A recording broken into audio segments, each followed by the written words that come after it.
When I was 19, when I got into the program, I really was kind of blind, didn't really know a whole lot. And so Bill really gave me a sense of that he believed in me, right? So he really gave me the sense that I could actually do it and that I was capable, right? And so at 19, when you really don't know a whole lot, that was really absolutely what it took for me to actually believe in myself. And then from there, it was really a much easier path to go on and think about business from that perspective. And, I was going into my senior year and I didn't have a lot of internships or job offers like a lot of my friends had, and so I saw a lot of them were actively involved on campus, and so I decided myself, said, I have to make a benefit for this, so I reached out and I wanted to get involved, and I've always wanted to be a leader or take the initiative to do things. So when they told me they had a position available, it was definitely something that as soon as I heard about it, I knew that I wanted to do it. And what my role was is I actually had to reach out to different companies and businesses and try to bring in sponsorships. So it kind of forced me to get out of my comfort zone and meeting people. And even to this day, even though I'm not at school anymore or I'm in the organization, I still keep in contact with a lot of people that I've met through it, such as Carl, and some different organizations, but it really helped me build relationships and help my interpersonal skills. The things that I learned from President Reagan, and I had the privilege of being around him frequently when I was a young staffer in his White House, was he was a great storyteller. And so in our work, in our life, we need to be able to tell stories because they humanize any subject that you're bringing up. Bill today talking about his personal story of the Battle of Iwo Jima and how that impacted his life. And then, his life journey. He told a story and everybody in the room was silent as they listened. Reagan did that same thing. And so stories are powerful. Relationships are important. The economy is coming back. Jobs are important. We need to add more jobs, and it's all about people. It's about people and everything. So, as you know, I keep going back to God-centered value system, honor, integrity, transparency, and always doing the right thing, even though it may cost you. And there are times when I've been afraid of sticking to those values, and when I've had the courage to stick to them, incredible things have happened, and so God's at work, and so it's all about honoring God and expressing that in your relationships. Human relations, and that's something that impacted me and taught me that it's not about going out and making the most money or making the best product. It's about who you know, and that's something that he has influenced directly in my life. That the value of human relations and connecting with people on a one-to-one basis is something that I believe that will help excel beyond my potential, is being able to connect with others. Well, I grew up as nothing, it was depression and just literally nothing at all. And I joined the Marine Corps I was 15, and the war had just started. In fact, it just bombed Pearl Harbor. I enlisted 19 days after Pearl Harbor. So, I went from this being nothing to suddenly having pride and honor, and so I became a different person. And then I got shot out of the Corps and took on civilian life again. But the greatest influence in my life has been Marine Corps.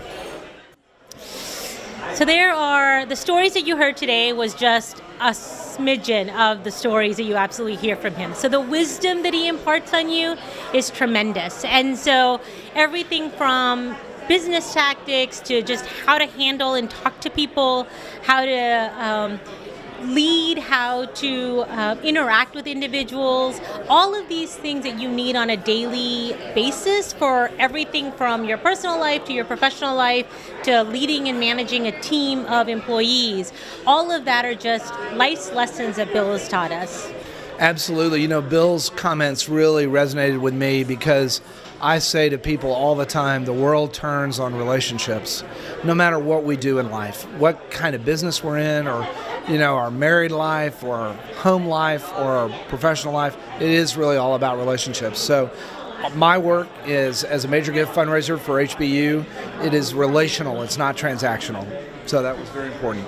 I started off in banking when I was 19 years old. I started working for a small local bank, and I had different roles from part-time teller, moved up to full-time, and then I actually finished off right before I graduated in a management position.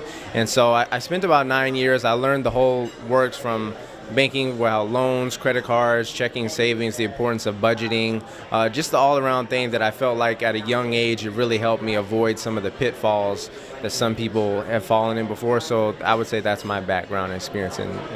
Well, it's all about jobs, and Bill made a great point of that, taking the average of the number of jobs added over the last 12 months. Jobs are important. Jobs.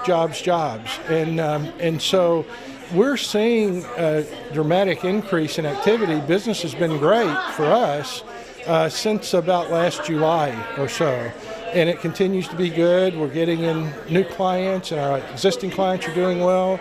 So I believe the economy is well on its way to a wonderful recovery. That's what our sense is.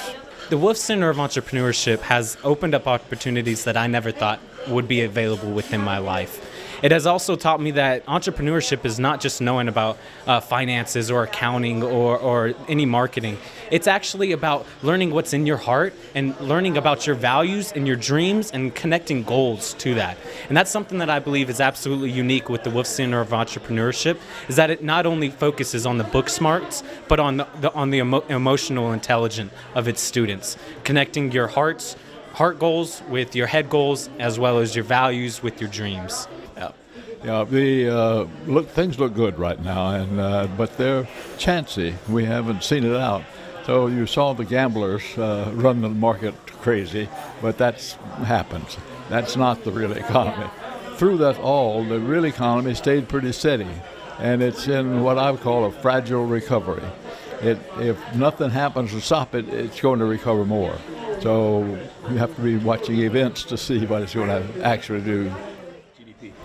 It's the entire thing. It's the entire country. Yeah, absolutely, and it's what counts the most. It's the actual output. Well, that's our gross domestic product. That's the amount of output we're picking. So it's how much we're getting made for the labor we're putting into it. So when we take the newly created jobs and they are good or bad, you ought to be able to see it in the rating of the GPD. So entrepreneurship is rampant in Houston, and we love that. I mean, right? So there's lots of growth, lots of new businesses that are constantly being started here in Houston, Texas.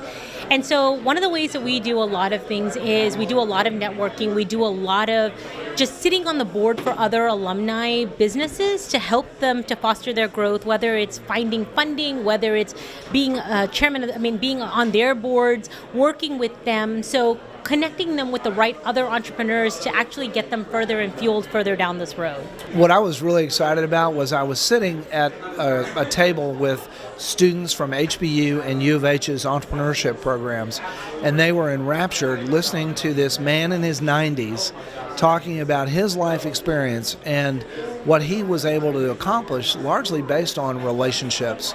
And a couple of them actually pulled out notebooks and were taking notes, and I saw them writing, relationships are so important. So if young people today, in our digital social media world where we're isolated from one another, can get the concept that really still the human relationship is what matters, I think we've made some great strides.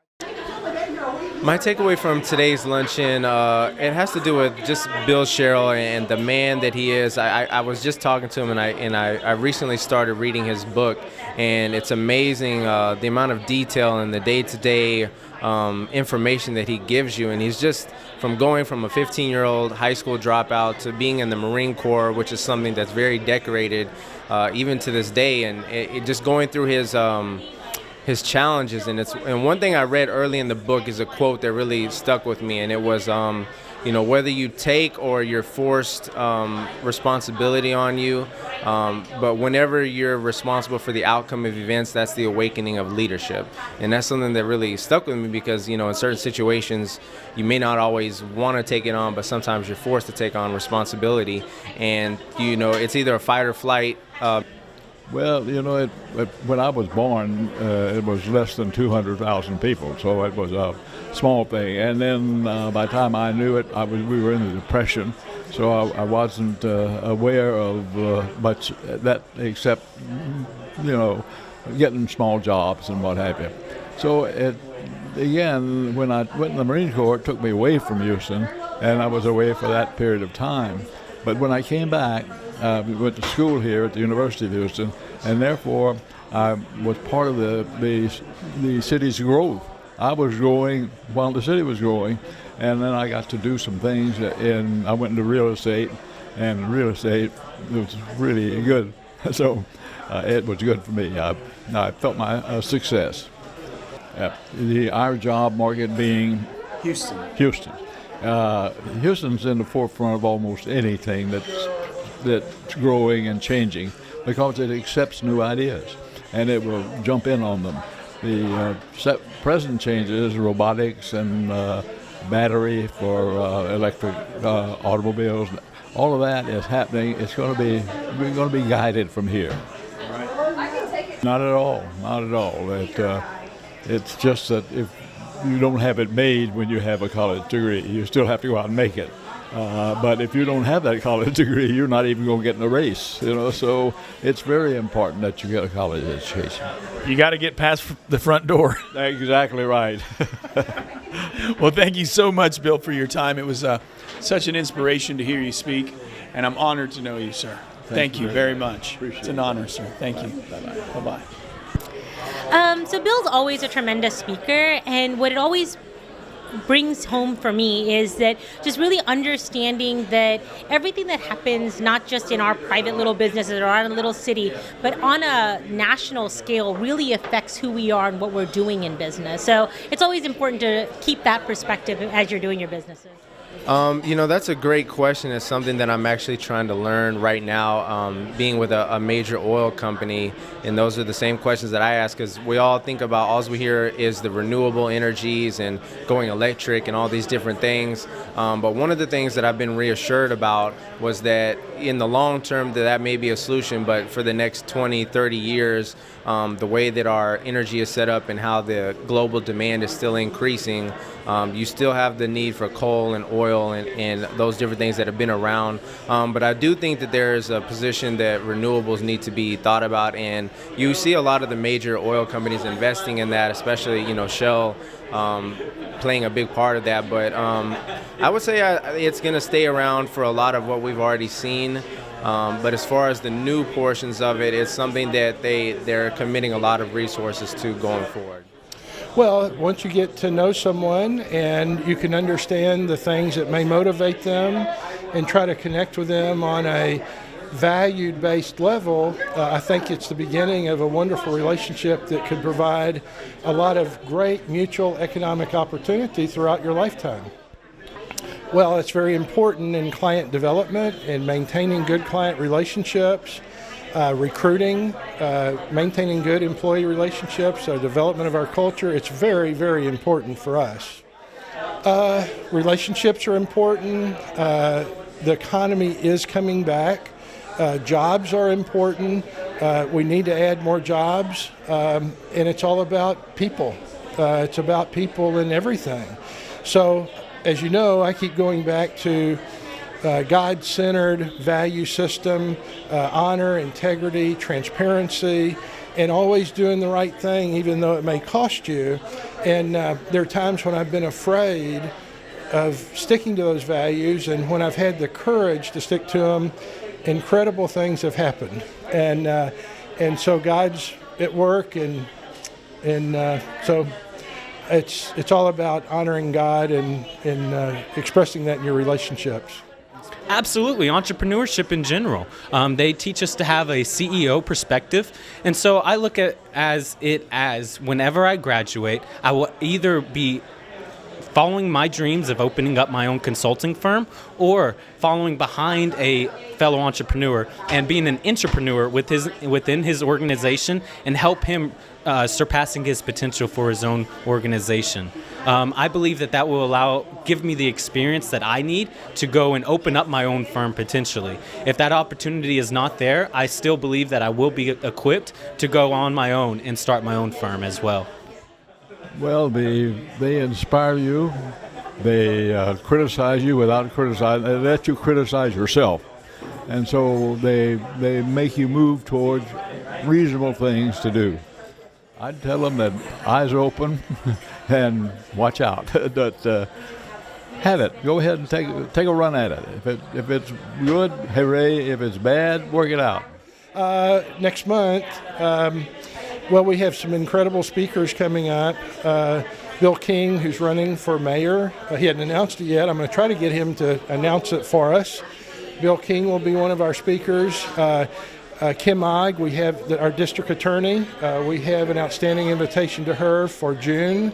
Last June, she pulled the largest audience that we had, and it was very well attended by lawyers and federal court judge or two. So Kim will be coming up next, and then look at our website, glocpas.com, and we'll post it there as soon as we secure our speakers. It's fulfilling. It gives us something to look forward to share with people, to give back. Our biggest driver for Linda and I is giving back to the community. And there's no greater feeling. Our life is so much more fulfilled when we give back as much as we can, and it just makes life worth living. And you guys do so much more that's not even talked about. I actually heard that you're almost a book publisher right now, so I understand it, and we appreciate it, sir. Everyone does that's around you, and I thank you for your relationship as well. Thank you, Jonathan. We love you. God bless you.